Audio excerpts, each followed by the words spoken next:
A ver si algún lector... ¿Cuánto lee la Biblia acá? ¿El Corán? ¿El cuadernito de los testigos? No. La Biblia, digo, la Biblia. ¿Cuánto lee la Biblia? Porque si usted no lee la Biblia, estamos en un problema. ¿Qué sé yo? Digamos, hasta ahora yo lo que sé que estamos en la Iglesia Bautista de San Justo, aquí se lee la Biblia, ¿sí? Así que... Ahora, si yo le digo que hay un versículo bíblico en el Antiguo Testamento que dice así: no hubo rey antes de él que se convirtiese a Jehová de todo su corazón, de toda su alma y de todas sus fuerzas, conforme a toda la ley de Moisés, ni después de él nació otro igual. ¿Quién sería para usted ese rey? Era un rey, el dato está. Era un rey. ¿Quién? No. David era bueno, muy bueno. Quizás más bueno que este o más conocido que este, pero no era David. Y ahí ya entró en una nube de testigos de reyes de Israel que ya no saben ni para dónde disparar, ¿no es cierto? Algunos van a intentar decir Salomón. No, tampoco era Salomón. Josafat no. Josafat tuvo una gran victoria sin espada, sin desenvainar la espada, pero no fue Josafat. Ezequiel, no. Se llamó Josías. Josías, el rey Josías. ¿Sí?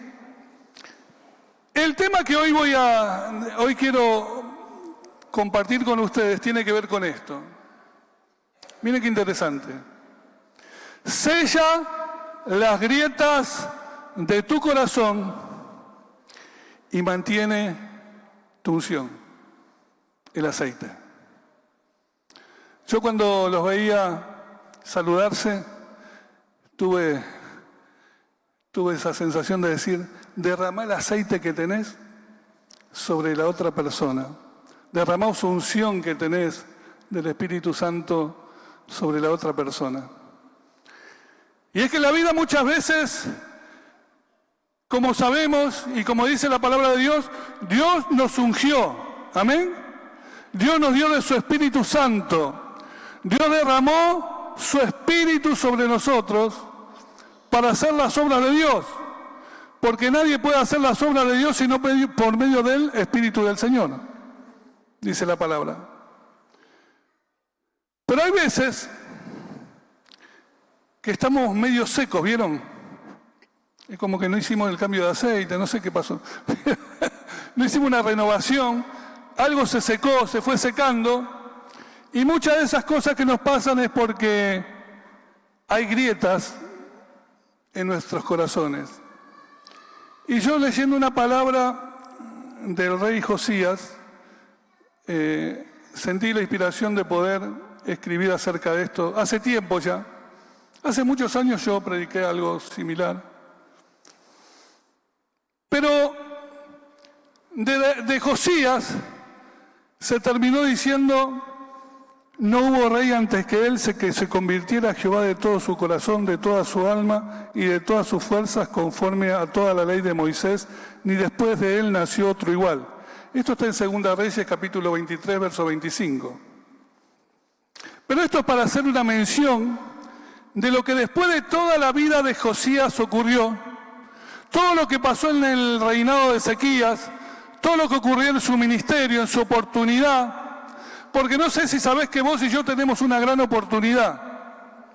Ezequías comenzó siendo rey a los 8 años. A los 8 años fue ungido como rey. Y de niño y fue guiado y fue enseñado y fue adoctrinado.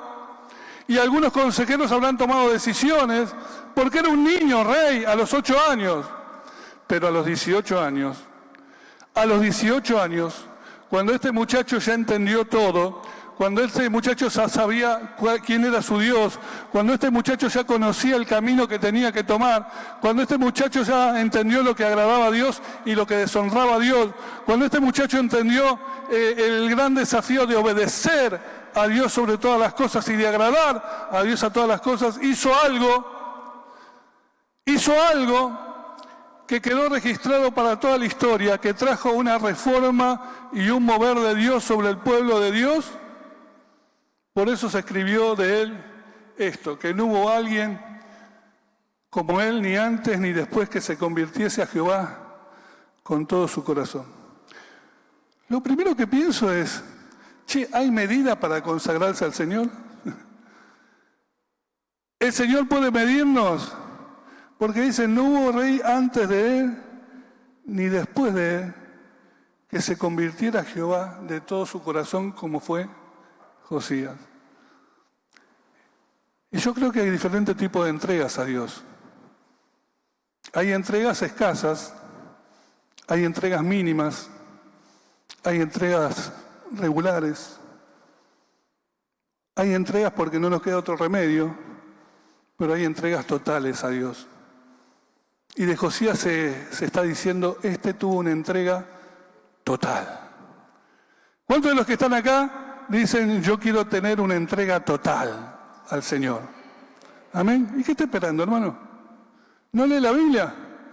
Una entrega total al Señor. No es que tenga que ser pastor, misionero, no, una entrega total. Que cuando el Señor llame, allí esté usted. Que cuando haya que escoger, escoja a Dios. Que cuando haya que tomar decisiones, tome las decisiones que honran a Dios.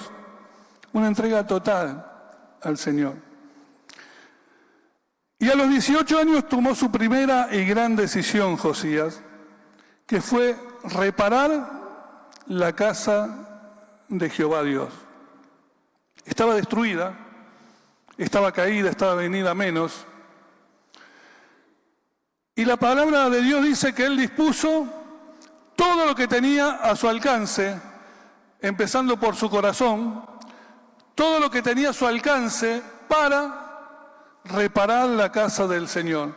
Y esa disposición que tuvo desde el comienzo, y esa actitud que tuvo desde el comienzo, hizo que en esa reparación encontraran la ley de Jehová de nuevo, encontraran la palabra de Dios de nuevo, y dice que él se enterneció su corazón cuando le dijeron eso, y empezó a humillarse delante del Señor, y lloró en la presencia de Dios, y dice que empezaron a pasar cosas, no por mano de Josías, sino por mano de Dios, porque esto sucedió a causa de que hubo una iniciativa, una decisión de tener un corazón, de convertirse de tal manera al Señor, como no hubo otro igual, dice la Biblia. Y yo quiero hablarte de muchas veces que lo intentamos, pero las grietas de nuestro corazón muchas veces nos impiden alcanzar aquello que anhelamos. Busquen en 2 Reyes, capítulo 22, versículos 4 al 7.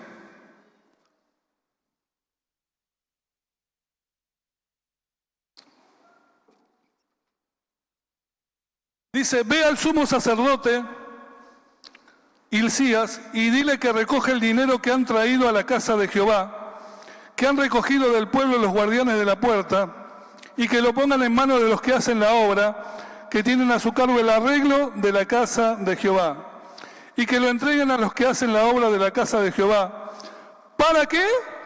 Para reparar las grietas de la casa. ¿Para qué? Para reparar las grietas de la casa. A los carpinteros, maestros, albañiles, para comprar madera y piedra de cantería para reparar la casa, y que no se les tome en cuenta del dinero cuyo manejo se les confiare, porque ellos proceden con honradez. Amén.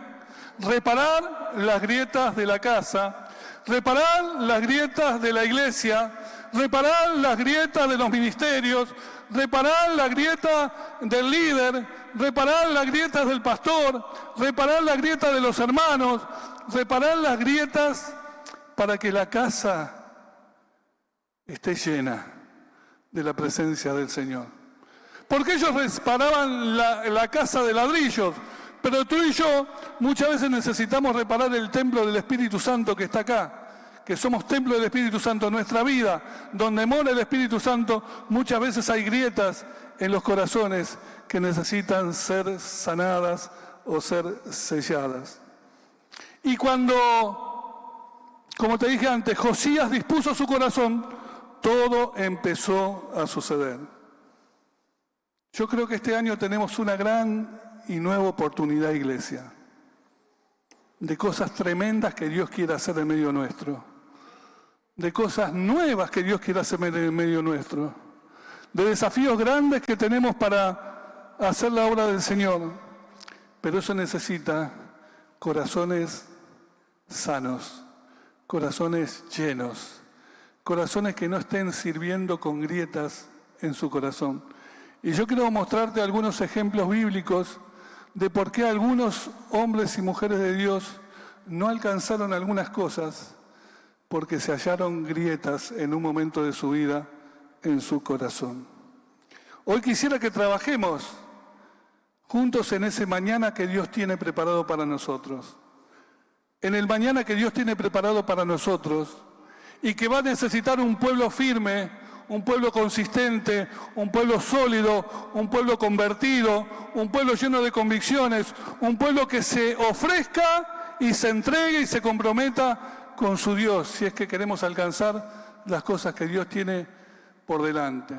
Yo siempre utilizo el mes de enero para desafiar a la iglesia a ponerse en pie para lo que viene del Señor, a cambiar las cosas que hay que cambiar, a ajustar los corazones que hay que ajustar, a tomar dimensión de las cosas que Dios quiere, para que nosotros nos atrapemos con eso que Dios tiene por delante y dejemos de mirar nuestras miserias y nuestras condiciones y salgamos de esos condicionamientos y salgamos a nuevos tiempos de victoria en Cristo Jesús. Amén. La Biblia dice en Eclesiastés: las moscas muertas hacen heder y dar mal olor al perfume del perfumista. Así, una pequeña locura al que es estimado como sabio y honorable. ¿Usted sabe por qué usted ha visto caer algunas veces algunos ministerios? No lo has visto caer. ¿Usted ha visto caer algún pastor, algún líder, alguien que era conocido, alguien que era muy relevante, alguien que había hecho cosas extraordinarias, alguien que Dios lo había usado mucho y que de repente algo pasó y todo feneció, se vino abajo? Seguramente usted en la historia cristiana que tiene habrá visto acá, en Venezuela, en cualquier lugar. Y quizá la razón es porque justamente pasó lo que dice el texto de Eclesiastés 1. Las moscas muertas hacen heder y dar mal olor al perfume del perfumista. El perfumista es el que está creando, el perfumista es el que está mezclando esencias, el perfumista le está añadiendo aroma, sabor, color. El perfumista es el que está diseñando ese perfume. Pero si le cae una mosca a la esencia que está preparando, esa mosca se descompone y echa a perder la obra más maravillosa que podría haber diseñado el perfumista. ¿Entiende lo que dice la Biblia? Así también, una pequeña locura al estimado como sabio y honorable. De la misma manera, como el perfumista se le echa a perder el perfume por una mosca, así también una pequeña locura en nuestra vida, en tu vida de líder, en tu vida de pastor, en tu vida de sierva, de siervo, así también una pequeña locura puede sucederle al que es estimado como sabio y honorable. ¡Wow! Se puso a serio la cosa. Pero bueno, yo quisiera que cada uno de nosotros pudiera entender que ese Dios que conoce nuestras vidas, de nuestras debilidades, de nuestras situaciones, es el que quiere hoy enseñarnos y advertirnos y exhortarnos acerca de las cosas que pueden pasar. Del primer líder que voy a hablar va a ser del líder Moisés. Vamos a hablar de 4 líderes. El primero es Moisés. Moisés, Números 28, dice lo siguiente. ¿Estamos ahí? Sí. Un día Dios le dijo, toma, y habló Jehová a Moisés diciendo, toma la vara y reúne la congregación, tú y Aarón, tu hermano, y hablad a la peña a vista de ellos, y ella dará agua, y les sacarás agua de la peña, y darás de beber a la congregación y a sus bestias. Ese fue el mandato de Dios a Moisés. Era la segunda vez, por lo menos queda registrado en la Biblia, que era la segunda vez que Moisés, bajo la orden de Dios, iba a sacar agua de la roca, de la peña, para darle de beber al pueblo que se quejaba, porque en medio del desierto no encontraban agua fácilmente. Pero la primera vez que le ocurrió esto a Moisés, el primer texto donde aparece que salió agua de la roca, le dijo que tome la vara y golpee la roca. Y salió agua.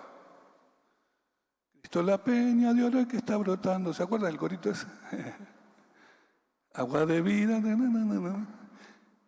Pero la segunda vez que el pueblo se quejó y pidió agua, Dios le cambió la consigna a Moisés. Y Dios le dijo a Moisés, háblale a la roca y la roca sacará agua. La primera, con la vara de Moisés, golpeó la roca la primera vez y salió agua. Pero el segundo mandato, mucho tiempo después, ya llegando a Canaán, le dice, háblale a la roca y la roca sacará agua. Alejandro, pastor, Dios te dice, háblale a la roca y vos le decís, roca, saca agua. Era todo lo que tenía que hacer Moisés. No tenía que ponerse mal, no tenía que entristecerse porque el pueblo era difícil. Tenía que hacer lo que Dios le dijo. Y Moisés dice que manifestó para mí un conflicto que había dentro de él, de tantos años y de tanto cansancio y agotamiento que el pueblo le produjo. Porque dice, y reunieron Moisés y Aarón a la congregación delante de la peña y les dijo, oíd ahora, rebeldes, ¿os hemos de hacer salir agua de esta peña? Entonces alzó Moisés su mano y golpeó la peña con su vara 2 veces, como que le dijo, sal agua. O le golpeó, y más, tú, y le golpeó más. Y agua salió. Y los israelitas tomaron agua. Y bebió la congregación y sus bestias. Y Jehová, verso 12, dijo a Moisés y a Aarón, por cuanto no creísteis en mí, para santificarme delante de los hijos de Israel, por tanto no meteréis esta congregación a la tierra que les he dado. ¿Qué pasó en el corazón de Moisés? ¿Qué fue lo importante que había en la mente y en el corazón de Moisés que no atendió bien a la palabra de Dios para poder obedecerla? Porque que era obediente Moisés. Que oía a Dios. ¿Cuántos oyen a Dios acá? ¿Cuántos son obedientes? No me digan, no, me quiero asustar. ¿Cuántos obedientes hay? No, porque me... Pero le quiero decir, Moisés, si sabía algo era escuchar la voz de Dios. Si sabía algo era obedecer a Dios. Pero había pasado algo en el corazón de Moisés que lo llevó a golpear con palabras al pueblo y luego golpear a la roca. Cuando Dios le dijo, háblale, no la golpees, háblale. Él se levantó y empezó a recriminarle al pueblo como alguien que está enojado, como alguien que tiene toda la bronca encima, y le dice, ustedes no van a dejar de ser nunca rebeldes. Oíd ahora, rebeldes, ¿os hemos de hacer salir agua de esta roca? Como diciendo, otra vez le tengo que sacar agua. El que le iba a sacar agua de la roca era el Señor. Él solo tenía que obedecer a Dios.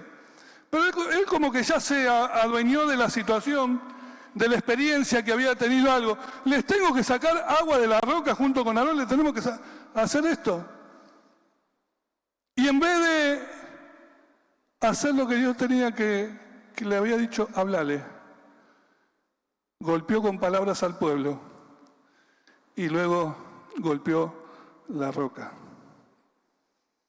El enojo de Moisés abrió una grieta en su corazón. Por eso yo pongo ahí, cierra la grieta de los enojos. Porque los enojos, aunque parecieran muy justificables, muchas veces te hacen confundir, oír mal, entender mal y por ende actuar mal como hijo o como hija de Dios.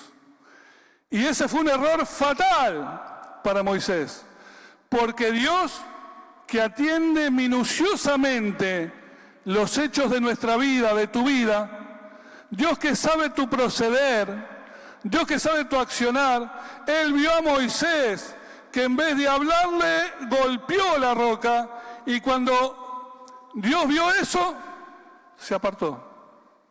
Agua salió, todos bebieron, pero ni Aarón ni Moisés entraron a la tierra prometida. Moisés la vio de lejos, se la permitió ver, pero aquí le dijo, por este hecho, dice, por cuanto no creíste en mí para santificarme delante de los hijos de Israel, por tanto no meteréis esta congregación que en la tierra que les he dado. 40 años, hermano, 40 años siéndole fiel, 40 años siguiendo por el desierto, 40 años por la responsabilidad de algunos ineptos que habían hablado mal de la tierra que Dios le prometía. Tuvo que guiar al pueblo durante 40 años en el desierto, cuando el trayecto a Canaán de Egipto era solamente menos de un mes, y cruzaban y entraban a tierra de Canaán. Y les tomó 40 años dando vueltas y vueltas hasta llegar a la tierra prometida. Y ese hombre que los guió durante 40 años comete un error delante de la presencia de Dios, y Dios le dice, la vas a ver pero no la vas a pisar. Te la voy a mostrar para que veas por qué estuviste caminando todo este tiempo, por qué estuviste haciendo lo que estuviste haciendo todo este tiempo, pero no la vas a poseer, no la vas a disfrutar, no la vas a tener en tus manos, no la vas a pisar. Cualquiera de nosotros podría decir, pero qué injusto Dios, como un hombre que le sirvió 40 años de la manera que le sirvió e hizo lo que hizo, por un error como este, se queda fuera. Pero ¿sabías que cuando vos guardás enojo en tu corazón y no usas las herramientas que Dios te dio para sacarlo de tu corazón, y cuando vos vivís con enojos en tu vida, estás viviendo en pecado delante de Dios? Cuando vos no querés renunciar a ese enojo, cuando vos no querés entregárselo al Señor, cuando vos te ataca el odio, la bronca por una persona, por un líder, por un hermano, por un pastor, por lo que fuere, y vos guardás eso en tu corazón, eso te inhabilita para lo próximo que Dios quiere hacer en tu vida. Eso te está frenando, te está deteniendo para que no puedas alcanzar lo que Dios dijo que ibas a alcanzar. Es algo serio, hermano. Para nosotros enojarnos y no enojarnos, bueno, enojarnos y no enojarnos, pero cuando vos guardás ese resentimiento, esa bronca, ese odio en tu corazón y no lo resolvés, tené cuidado. Porque el Señor puede decidir como decidió con Moisés. Por eso Él dijo en Efesios, no se ponga el sol sobre vuestro enojo, ni des lugar al diablo.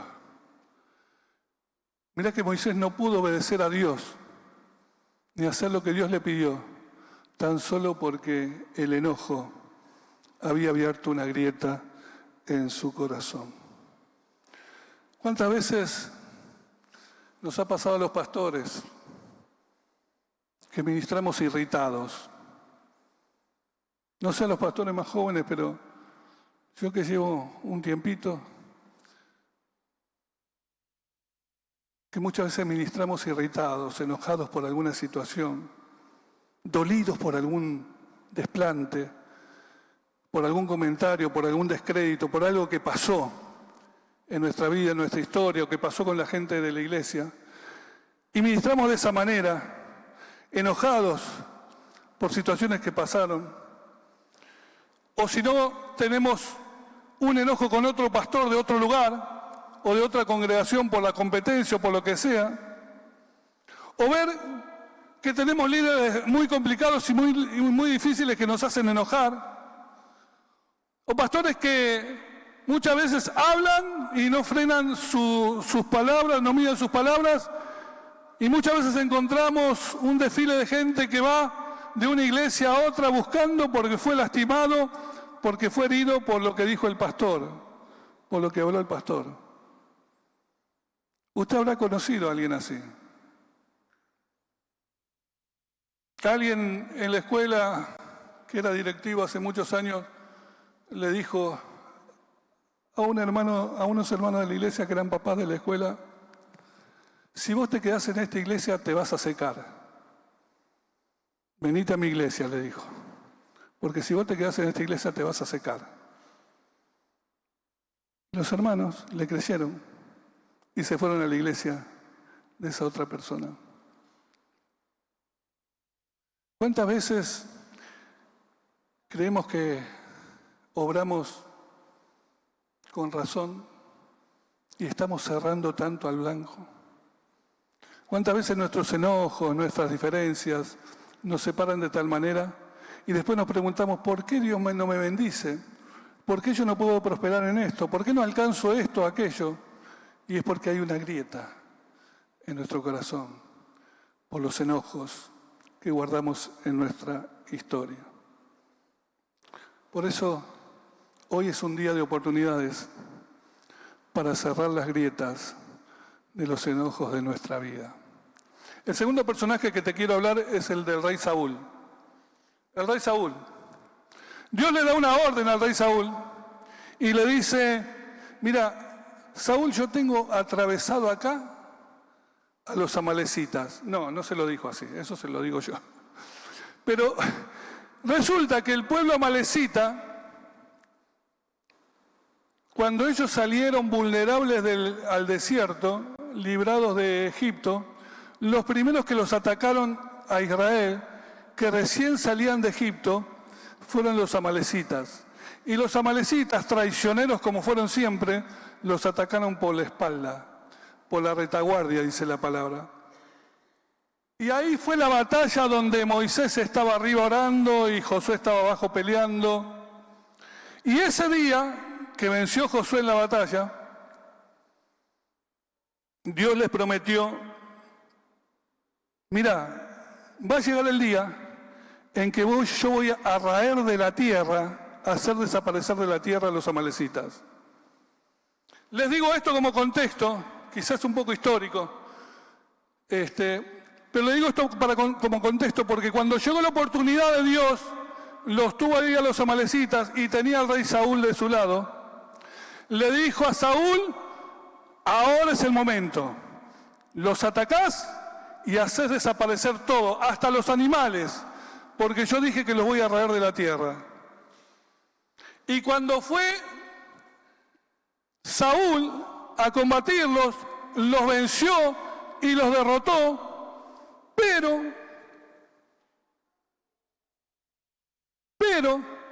Saúl le perdonó la vida al rey Agag y a lo mejor del botín, los ganados, los tesoros, y le perdonó a Agag lo mejor del botín. O sea, los venció como el Señor quería que los venciera, pero no los eliminó como Dios quería que los eliminara. Y entonces vino el profeta, como dice la palabra, y le dijo, el profeta Samuel le dice: ¿se complace Jehová tanto en los holocaustos y víctimas como en que se obedezca a las palabras de Jehová? Ciertamente el obedecer es mejor que ¿qué? Que los sacrificios, y el prestar atención que la grosura de los carneros. Porque como pecado, y escucha bien, como pecado de adivinación es la rebelión, y como ídolos e idolatría la obstinación. Por cuanto tú desechaste la palabra de Jehová, Él también te ha desechado para que no seas rey. Y después de eso fue ungido David para ser rey de Israel. Saúl tenía la gran oportunidad de servir bien a Dios. Saúl había escuchado claramente la consigna de Dios. Saúl sabía que Dios le daba la victoria porque Dios tenía algo con ese pueblo que los había dañado desde el comienzo de la salida de Egipto. Pero no lo hizo. ¿Por qué? Porque él puso en competencia lo que Dios le dijo con lo que la gente le dijo. Cuando vos lees el relato completo, en la vida de Saúl, él siempre tiene temor de lo que la gente pueda pensar, decir o hacer. Y le hizo caso a la gente y no le hizo caso a Dios. Y le hizo caso al pueblo y no le hizo caso a Dios. Y decidió hacer lo que él sentía en su corazón y lo que sentía el pueblo en su corazón para agradar al pueblo, y no hizo lo que Dios le pidió. Y Dios le dice, mira, el no obedecerme, el ser un rebelde, está en la misma balanza para mí que la adivinación. ¿Adivinación es un pecado? Sí, claramente. ¿Adivinación es algo del oscuro? ¿De las tinieblas? Sí, de las tinieblas, del oscuro. Bueno, la rebelión, el no hacer mi voluntad, el no obedecerme, está en el mismo nivel que la adivinación, para mí le está diciendo. ¡Wow! ¿Me entendés lo que te estoy diciendo? Le decía el profeta Samuel al rey Saúl. Y como ídolos, ¿son pecados los ídolos? Sí. Es de la hechicería, la idolatría y todas esas cosas de la oscuridad. Así también es la obstinación del corazón cuando vos decidís obedecerte a vos y no obedecer lo que yo digo. Cuando vos tenés una palabra mía, cuando vos tenés una consigna mía, cuando vos tenés una voluntad mía para cumplir y no lo hacés y cumplís la voluntad de otro o de tu propio corazón, eso para mí es rebelión, que se compara con la adivinación, que se compara con la idolatría. Para mí es lo mismo. No le dé más vueltas. Eso es lo que le mandó a decir Dios a Samuel para la vida de Saúl. Y Saúl perdió su reinado por el temor a la gente, al que dirán. Porque aquello que él perdonó, la vida de Agag, el rey amalecita, fue aquello que terminó con su ministerio. Aquello que él se complació de hacer, que no era la voluntad de Dios, terminó con su ministerio, terminó con su servicio a Dios. Las grietas de Saúl fueron el temor a la gente y hacerle caso a la gente, y el de la obediencia parcial. Y quiero decirte, hermano, que la obediencia parcial a Dios es desobediencia. No hay obediencia parcial. O obedeces totalmente a Dios o no lo obedeces. Lo que nosotros argumentamos como obediencia parcial es lo que hizo Saúl. Pero yo lo derroté, pero yo lo vencí, pero yo le gané toda la batalla, pero yo los avergoncé, sí, pero le perdonaste la vida, Saúl. Yo te dije que los iba a raer de la tierra. Yo no voy a raer de la tierra a cualquiera. Cuando yo te digo que voy a raer de la tierra a alguien, es porque sé por qué tengo las razones exactas por las cuales la tengo que hacer. Y vos le perdonaste la vida. Y vos tomaste de sus ganancias. Y vos tomaste de lo mejor que tenían. Y eso para mí es como pecado de adivinación, pecado de idolatría. Cuidado con las grietas que pueden producirse en tu corazón por vivir obedeciendo parcialmente a Dios. En lo que te gusta y en lo que te gusta no, hace lo que te parece a vos. En lo que te parece bien y en lo que no te parece bien de lo que dice Dios, no lo haces. Cuidado cuando haces lo que la gente te dice que tenés que hacer y no haces lo que Dios te dice. Hay ministerios pastorales que se retuvieron muchos años hasta cumplirse simplemente porque le dijeron: ¿y cómo te vas a arriesgar? Vos tenés una posición económica, vos tenés bendiciones, tenés cosas que Dios te ha dado. ¿Y de qué vas a vivir cuando seas pastor? Y si tenés que dejar de trabajar, y si tenés que... ¿A qué te vas a dedicar? ¿Con qué te vas a sostener? Y esas palabras de otros detuvieron la vida de algunos que eran llamados y que tardaron años en responder al llamado de Dios.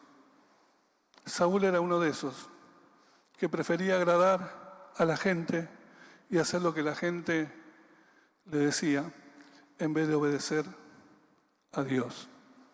¿Estás ahí todavía? ¿Sigo? ¿Puedo seguir un rato más? A ver. Sí, sigo un rato más. Sigo un rato más. ¡Cuidado! Cierra las grietas del temor a la gente y de la obediencia parcial. Obediencia parcial es desobediencia, punto y aparte. Si vas a obedecerlo, lo obedeces totalmente a Dios. El tercer ejemplo es de otro rey, el rey Usías.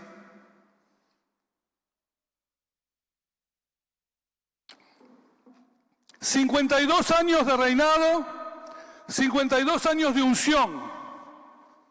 Increíble. Durante su reinado, durante su ministerio, la ciudad floreció, cultivó extensiones de tierra para Israel, crió ganados, abrió cisternas en lugares desérticos. Los trabajos del rey Usías fueron tremendos. Amuralló la ciudad, hizo un gran ejército de miles y miles de soldados, con armas, equipamientos como nunca. Fabricó armas creadas por ingenieros, como las catapultas, como esas torres de asalto. Y dice que la Biblia dice, y su fama se extendió lejos. En 2 Reyes, capítulo 26, verso 15, no sé si está acá eso. Y su fama se extendió lejos porque fue ayudado maravillosamente hasta hacerse poderoso. Y estuvo allí en el reino. Y todo creció y todo floreció. Pero un día todo empezó a cambiar. Dice la palabra: mas cuando ya era fuerte, su corazón se enalteció para su ruina, porque se rebeló contra Jehová su Dios, entrando en el templo de Jehová para quemar incienso en el altar del incienso. ¿Quién tenía que estar en el trono? El rey. ¿Y quién tenía que manejar el incienso, la adoración, las ofrendas, los sacrificios? Los sacerdotes. El rey tenía su función y el sacerdote tenía su función. Pero llegó un momento que algo que pasó en el corazón de ese rey, que hizo cosas extraordinarias para el pueblo, que gobernó muchos años bien, que hizo prosperar al pueblo de Dios. Prosperaron las cosechas, prosperaron los ejércitos, todo donde ponía la mano, prosperaba. Porque eran cosas que hacía el rey y que un buen rey debía hacer como gobernante. Pero llegó la hora y llegó el día en que estuvo una situación por delante y se metió donde no se tenía que meter y tocó lo que no tenía que tocar y hizo lo que no debía hacer porque creía que él lo podía todo, lo sabía todo, lo entendía todo. Como dice acá, la grieta que se abrió en el corazón de Uzías es una grieta de autoenaltecimiento. Se autolevantó, creyó que se las sabía todas y empezó a tocar lo que no debía tocar. Lo que Dios dijo, esto no es para vos, todo esto es para vos, esto no es para vos, no lo toques. Y en ese enaltecimiento no se dio cuenta que lo que hizo delante de Dios eran una vez más desobediencia. Y dice, mas cuando ya era fuerte, la palabra, mas cuando ya era fuerte, no era que estaba haciendo el discipulado y estaba creciendo, no era que estaba haciendo el instituto y todavía no lo había terminado, no, ya estaba en el ministerio hace años y años y años y ya estaba sirviendo y sirviendo y sirviendo y ya había hecho un montón de cosas, pero algo pasó en ese camino y en ese proceso que hizo que su corazón se enalteciera. La Biblia dice, se enalteció para su ruina. Porque Dios resiste a los soberbios y da gracia a los humildes. No se halló humillación más en Uzías, sino que se halló enaltecimiento. Y cuando Dios haya enaltecimiento, Dios resiste. Dios resiste esa clase de gente. Dios resiste lo que dejaron abrir en sus corazones una grieta de enaltecimiento. No, es que yo tengo 40 años en la iglesia y sabés las cosas que yo hice, a mí no me van a decir. Cuando vos tenés esa forma de autopresentarte, ¿viste? No, porque yo ya la sé toda, a mí. Este pastorcito no me va a decir lo que tengo que hacer porque yo lo... Cuando ya empezás a actuar así como a un tipo que le agarró la soberbia de repente, ¿viste? Que se cree todas, que cree que las hizo todas, que las sabe todas, que las puede todas, y le agarra a esa clase de no sé qué, cómo llamarlo, resulta que empieza a enaltecerse y empieza a creer que todo lo que él va a tocar es factible y es posible. Y así deshace como se le da la gana, sin temor de Dios. Y cuando tu corazón se enaltece, vos crees que tenés dominio sobre la gente y podés hacer y deshacer lo que se te da la gana. Y eso no es de Dios. Cuidado. Porque no te diste cuenta todavía que estás enaltecido, pero estás manejando a la gente como si fueran piecitas de tu tablero. Cuidado. No sirve. No funciona. ¿Sabes qué?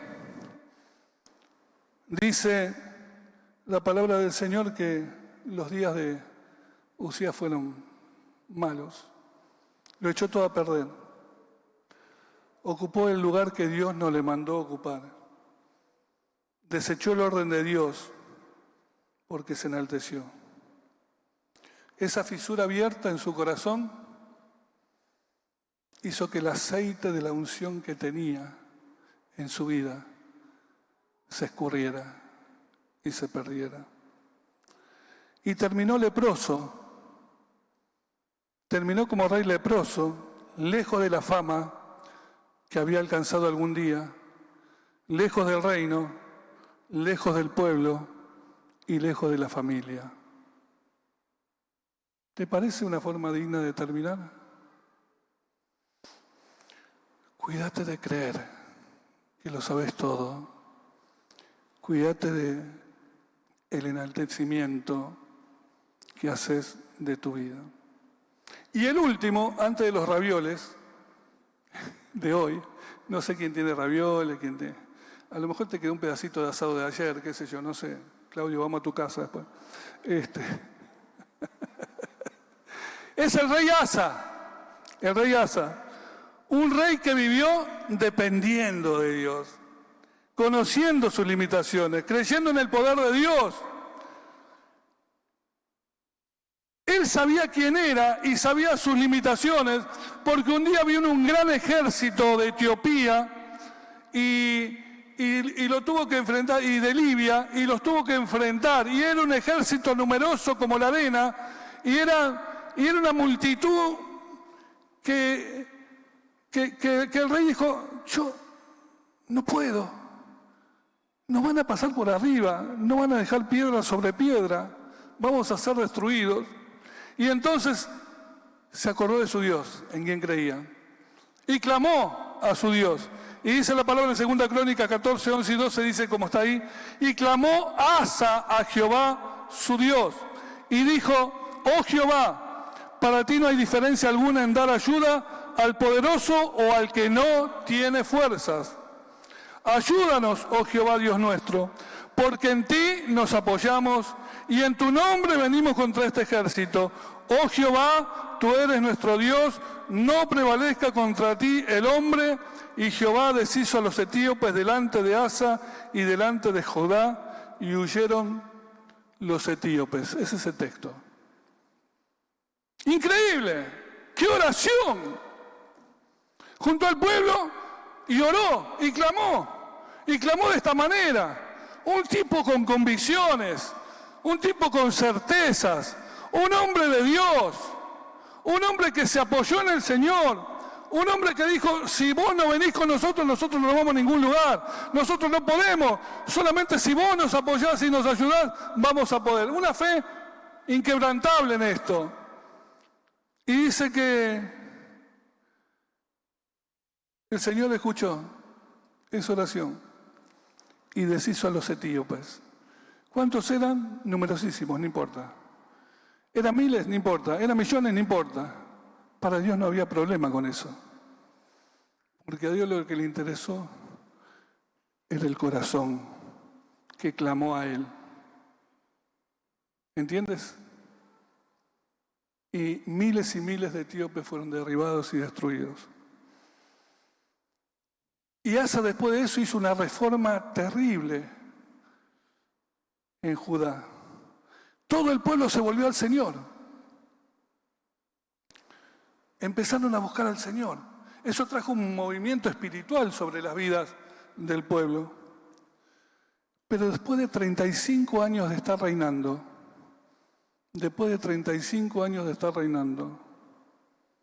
vino una segunda guerra. Vino otra guerra de nuevo. Y en esta oportunidad, el rey, después de 35 años de experiencia, ya era un experimentado, ya sabía, dijo, voy a hacer alianzas. Le voy a mandar algo de la corona a los sirios, los voy a contratar para que me ayuden a pelear contra este nuevo ejército que después de tantos años viene a desafiarme a mí. Voy a hacer una alianza con los sirios y entonces ellos van a venir, se van a acoplar a mi ejército y juntos los vamos a derrotar. Parece que la alianza con Dios había pasado de moda. Parece que la alianza con Dios había quedado en el olvido. Se había olvidado. Yo pienso que cuando tenemos tiempo y tiempo en la fe cristiana, seas un hermano, un líder, un pastor, Dios vuelve a traer una batalla. Dios vuelve a traer una circunstancia difícil. Dios vuelve a traer oposiciones. Dios vuelve a traer de tanto en tanto, porque es lo que quiere saber si ese corazón que un día se apoyó en Él, sigue siendo el mismo corazón o cambiaste. Si cuando no eras nadie y no eras nada, y cuando era poquito y cuando eras chiquito, te diste cuenta que necesitabas de Dios, ahora que ya lo tenés todo, ahora que tenés años de experiencia, viene una nueva prueba, porque Dios quiere saber si lo que Él vio hace años ¿sigue siendo lo mismo en tu corazón o cambió? ¿Me entiendes, hermano? Y entonces, cuando Dios vio que él se apoyaba en los sirios, mandó un profeta que se llamaba vidente en aquella época. Y dice el texto de 2 Crónicas 16, el profeta le dijo, por cuanto no te has apoyado en el rey de Siria, por cuanto te has apoyado en el rey de Siria y no te apoyaste en Jehová tu Dios, por eso el ejército del rey de Siria ha escapado de tus manos. Y le hace recordar, los etíopes de hace añales y los libios no eran un ejército numerosísimo, con carros y mucha gente de a caballo, con todo, porque te apoyaste en Jehová, Él los entregó en tus manos. Porque los ojos de Jehová contemplan toda la tierra para mostrar su poder a favor de los que tienen corazón perfecto para con Él. Y quédate con esto. Los ojos de Jehová están dando vueltas por toda la tierra. ¿Por qué? Porque Él quiere encontrar sobre quienes mostrar su favor, sobre quienes derramar su poder, sobre quienes soltar su bendición, si es que encuentra corazones perfectos para con Él. Y termina diciéndole, locamente has hecho en esto, porque de aquí en adelante habrá más guerra contra ti. La grieta de la autoconfianza, no tanto del enaltecimiento, sino de la autoconfianza en sí mismo, fue la que derribó a un nuevo rey. Después de pasar años, de adquirir experiencias, de haber resuelto muchos problemas, confió en sí mismo, en el poder de su fuerza y en el poder de sus contactos, de su influencia. Y cuando solo confió en eso, en sí mismo, en su habilidad, su fuerza y en la influencia que él podía tener en sus contactos, fue su fin. Fue su fin. ¿Y sabes lo peor? Que agarró al profeta y lo encarceló por haberle dicho esto. Y dice que luego de eso enfermó de los pies. Enfermó de los pies. Y no buscó a Dios, buscó a médicos. No buscó más a Dios y murió. Qué triste final para un rey que hizo tantas cosas bien. Qué triste designio para un Moisés que hizo tantas cosas bien. Qué tremendo para un Osías que gobernó 52 años e hizo tantas cosas buenas.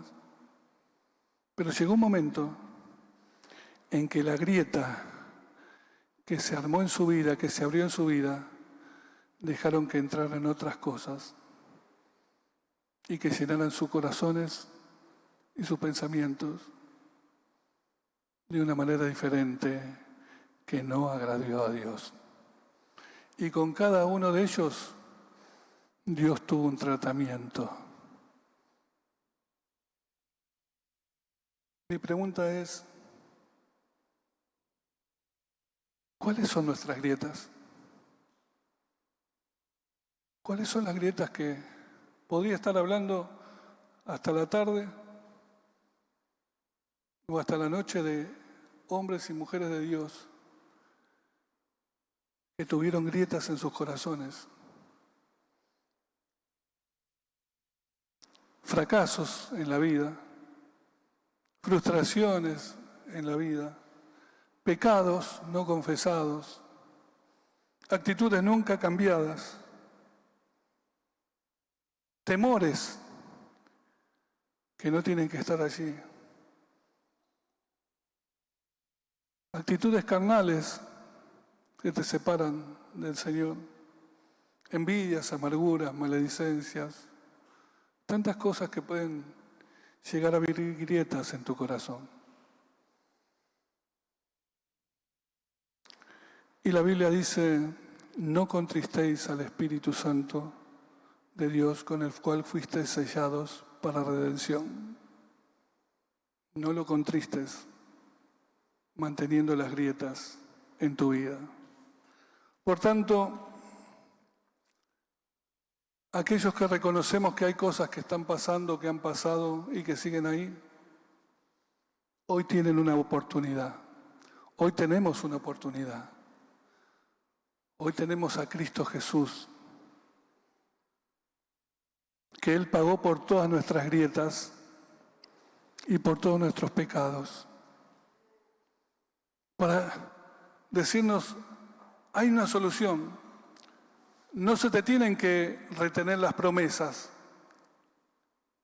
como Moisés. Hay una solución. No tenés que morir leproso. Hay una solución. No tenés que dejar de confiar. Hay una solución. Se llama Cristo Jesús. Porque allí en la cruz, Él pagó por todas tus grietas. Y si vos tenés grietas en tu alma, en tu vida, es tiempo de ir a la cruz del Señor. Es tiempo de decirle al Señor, Señor, cerrá esta grieta en mi vida. Yo renuncio a seguir condicionado, a seguir viviendo de esta manera en mi vida. Hoy es tiempo de decisiones para que este año sea un año de muchas aventuras con el Señor. Para que este año no se vuelva a repetir la historia. Para que este año no te vuelvas a quedar en el camino. Para que este año no te ocurra lo que un Moisés, lo que un Usías, lo que un Saúl, lo que un Asa le acontecieron. Sino para que puedas ver el mañana de Dios formarse y realizarse en tu vida como Él lo habló y como Él lo prometió. Amén. No hubo rey antes de Él que se convirtiese a Jehová de todo su corazón, de toda su alma y de todas sus fuerzas, conforme a toda la ley de Moisés, ni después de Él nació otro igual. Habla del Josías del comienzo, el que fue determinadamente a cerrar las grietas de la casa de Jehová. ¿No te gustaría que se dejara escrito acerca de vos?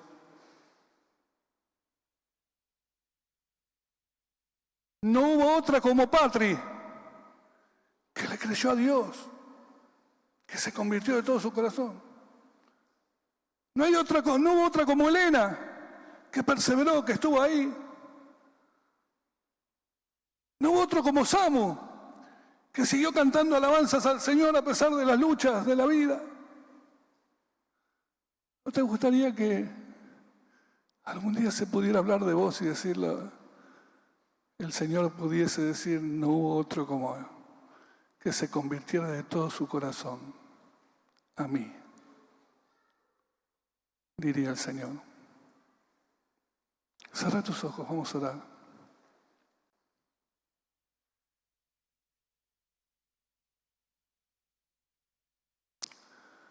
¿Por qué no pensás por un momento en ti? Y pensás que en esa cruz que el Señor fue levantado, así fueron crucificadas todas las cosas. Allí es donde se vencen los pecados.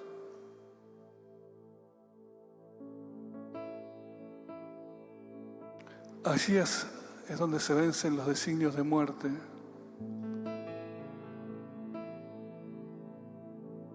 Allí es donde se entregan los enojos. Allí es el lugar donde se entregan la obediencia parcial que has tenido con tu Dios y te entregas a obedecerlo completamente. Allí es donde los autoenaltecimientos caen a sus pies. Allí es donde la confianza en ti mismo es nada delante de Él. ¿Por qué no le dices al Señor: Señor, he vivido de esta manera, pero hoy, al empezar este año, hoy al ver que hay un mañana tuyo para mi vida, quiero dejar estas cosas, Señor. Quiero pedirte perdón por estas cosas, Señor.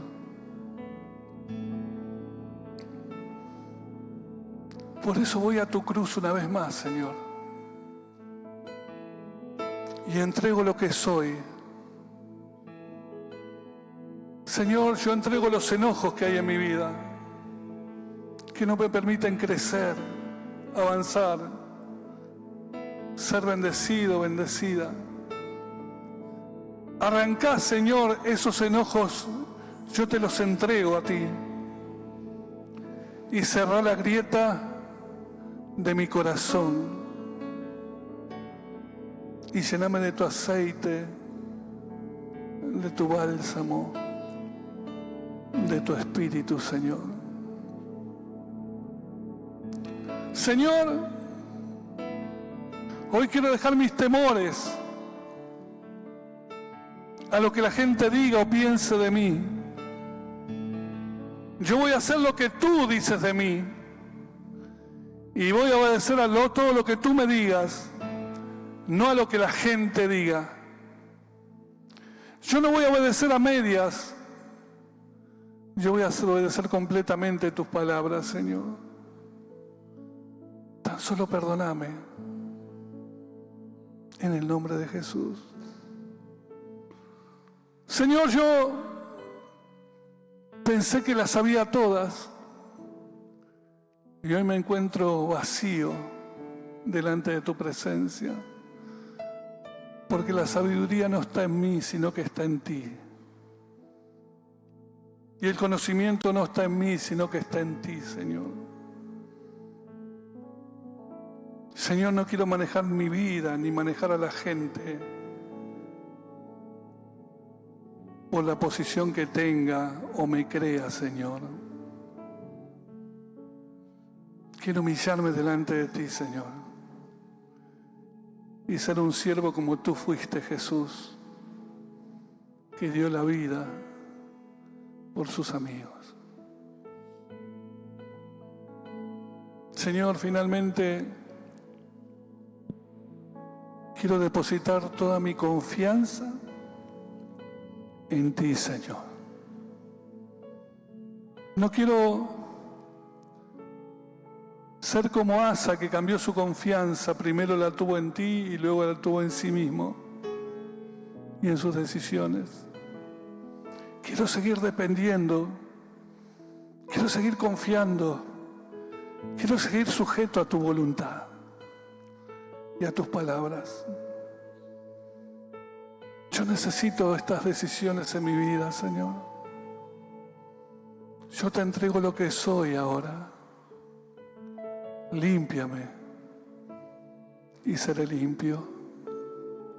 Sáname y seré sano por ti, Señor. Que seas tú y no yo, Señor. Tú en mí.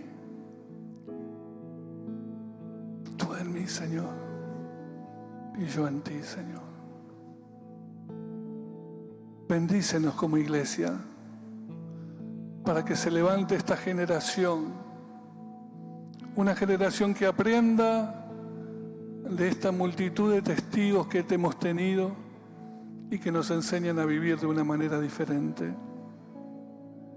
Que aprendamos de tu palabra, Que aprendamos de tus ejemplos, que aprendamos de tus consejos, Señor, y vamos agradándote a ti siempre.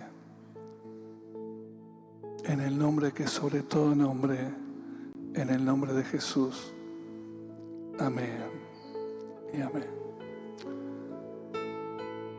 No necesito yo saber quiénes tomaron decisiones.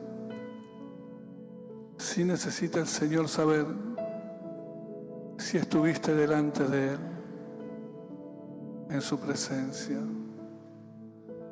No necesito orarte o imponer una mano sobre ti. Si necesitas que el Señor te toque